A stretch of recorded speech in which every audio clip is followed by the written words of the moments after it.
Bueno, la idea inicial es para resolver un problema.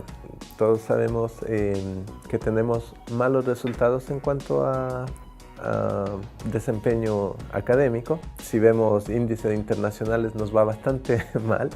Ahora, la otra cosa que era importante en el inicio de este proyecto es que Chile también tiene uno de los índices más altos en cuanto a generar ansiedad en nuestros estudiantes.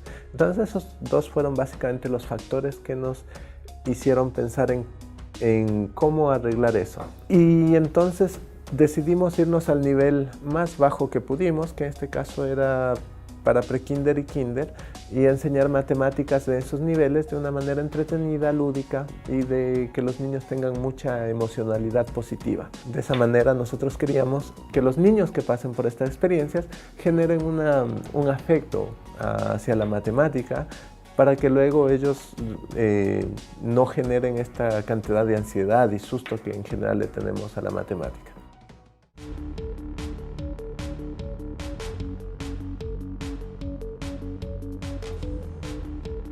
Entonces, cuando tú piensas en números, depende cómo veas. Los números no son solo estos símbolos que aparecen ahí que todos hemos visto. Mucha de la cosa que no tenemos bien entendidas es que la matemática es mucho acerca no solo de esos símbolos, sino de la estructura que tienen los números. Entonces, por ejemplo, en números tú puedes hablar de la distancia entre dos números, o tú puedes hablar de la relación de que un número es más grande que otro. Esos son estructura de los símbolos. Los símbolos en sí mismos pudieron haber sido otros símbolos, no dicen nada.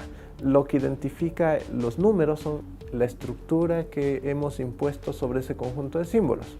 Entonces, cuando uno habla de toda esta estructura, es difícil formalizarla y hacerle entender a un niño. Pero ¿qué tal si hablamos de esa estructura en términos de algo que el niño entiende súper bien? Por ejemplo, el espacio. En este juego, un niño aprovechamos la analogía que hay entre el espacio y los números. Cuando estás hablando de un espacio cuadriculado como es el de este juego, tú puedes decir, bueno, ¿qué tan lejos están estos dos casilleros? ¿No es cierto? El de inicio y el de final son muy, muy lejanos, pero si hablamos del primer casillero y el siguiente, están muy, muy cercanos. El niño es capaz de analizar toda esa información. O por ejemplo, si es que hablamos de que ya estamos en este juego, por ejemplo, hay una competencia entre una tortuga y un conejo, y bueno, el niño siempre va a poder identificar cuál es la figurita que está más cerca del final, o sea, quién está ganando. Y entonces ese quién está ganando se transforma en qué número es más grande. O esta idea de qué tan distante están estas dos figuras, qué tan lejos está la una figura de la otra, se transforma en esta idea de qué distancia hay entre dos números.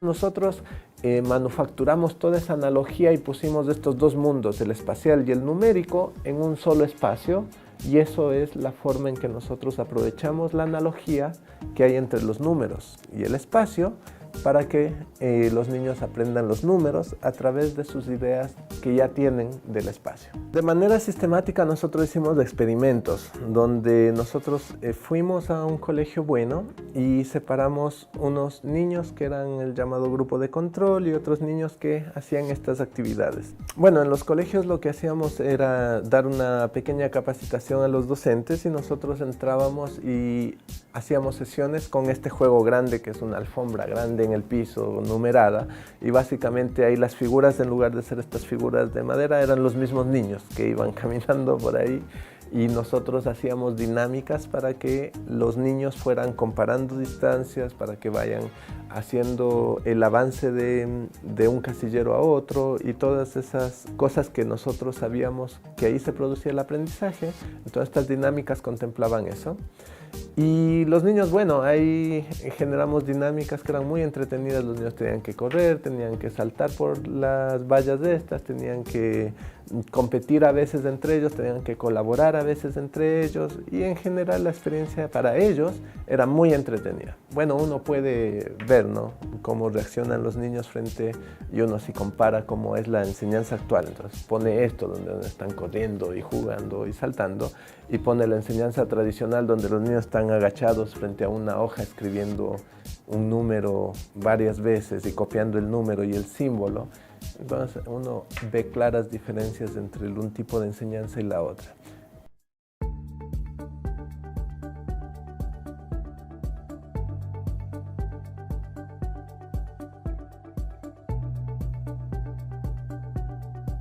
Imagínate, en 6 o 7 sesiones hablamos de 6 semanas de un tratamiento distinto, ya se vio un cambio, ya se vio una diferencia significativa entre los niños que estaban haciendo estas actividades que los otros niños que no hacían estas actividades pero estaban recibiendo su educación normal.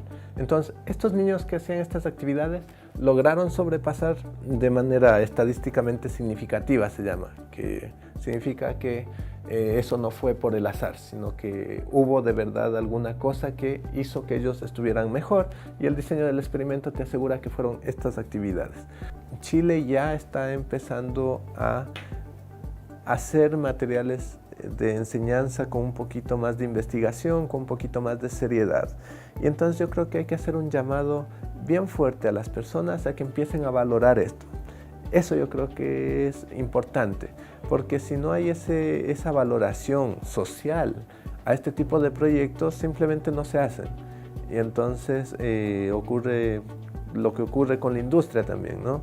Si valoramos más la industria de afuera que la interna y no protegemos la industria interna, el país se desindustrializa.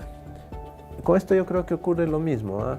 Hay que valorar esto, hay que protegerlo, hay que tratar de desarrollarlo, hay que darle fondos, hay que permitirle que crezca, y en su momento va a estar lista y vamos a tener los mejores resultados de aprendizaje de Latinoamérica y ojalá del mundo. Y entonces hay que darle como mucho más peso en la decisión política, en las decisiones económicas. Hay que valorar eso. Yo creo que eso es sobre todo, valorar el mundo de la educación.